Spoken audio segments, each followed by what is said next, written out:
اعوذ باللہ من الشیطان الرجیم بسم اللہ الرحمن الرحیم۔ السلام علیکم ورحمۃ اللہ وبرکاتہ۔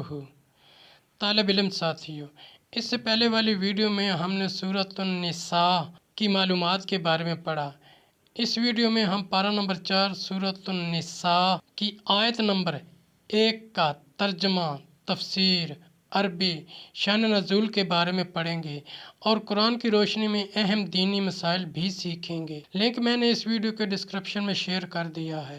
فرمانے علی شان ہے کہ علم حاصل کرنا ہر مسلمان مرد عورت پر فرض ہے۔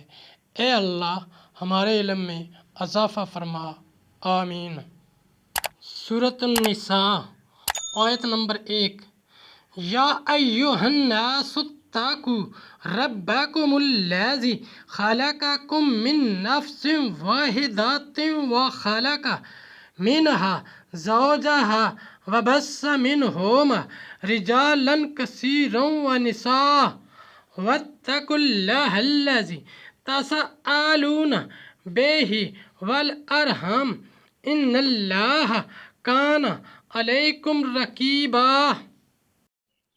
ترجمہ: اے لوگو، اپنے رب سے ڈرو جس نے تمہیں ایک جان سے پیدا کیا اور اسی میں سے اس کا جوڑا بنایا اور ان دونوں سے بہت سے مرد اور عورت پھیلا دیے، اور اللہ سے ڈرو جس کے نام پر مانگتے ہو اور رشتوں کا لحاظ رکھو، بے شک اللہ ہر وقت تمہیں دیکھ رہا ہے۔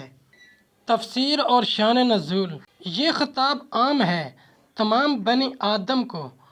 ابو البشر حضرت آدم سے جن کو بغیر ماں باپ کے مٹی سے پیدا کیا تھا، انسان کی ابتدائی پیدائش کا بیان کر کے قدرت الہیہ کی عظمت کا بیان فرمایا گیا۔ اگرچہ دنیا کے بے دین بد عقلی و نافہمی سے اس کا مذاق اڑاتے ہیں، لیکن اصحاب فہم خرد جانتے ہیں کہ یہ مضمون ایسی زبردست برہان ثابت ہے جس کا انکار محال ہے۔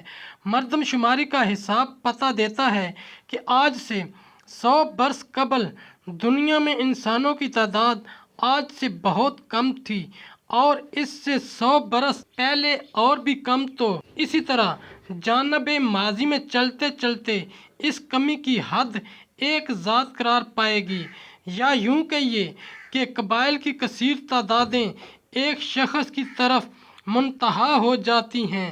مثلا سید دنیا میں کروڑوں پائے جائیں گے، مگر جانب ماضی میں ان کی نہایت مسید عالم صلی اللہ علیہ وآلہ وسلم کی ایک ذات پر ہوگی، اور بنی اسرائیل کتنے بھی کثیر ہوں مگر اس تمام کثرت کا مرجع حضرت یعقوب علیہ السلام کی ایک ذات ہوگی۔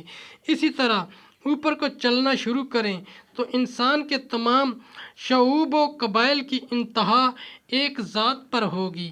اس کا نام کتب الہیہ میں آدم علیہ السلام ہے، اور ممکن نہیں ہے کہ وہ ایک شخص تولد و تناسل کے معمولی طریقہ سے پیدا ہو سکے۔ اگر اس کے لیے باپ فرض بھی کیا جائے تو ماں کہاں سے آئے؟ لہٰذا ضروری ہے کہ اس کی پیدائش بغیر ماں باپ کے ہو، اور جب بغیر ماں باپ کے پیدا ہوا تو بالیقین انہی عناصر سے پیدا ہوگا جو اس کے وجود میں پائے جاتے ہیں۔ پھر عناصر میں سے جو عنصر اس کا مسکن ہو اور جس کے سوا دوسرے میں وہ نہ رہ سکے، لازم ہے کہ وہی اس کے وجود میں غالب ہو، اس لیے پیدائش کی نسبت اسی عنصر کی طرف جائے گی۔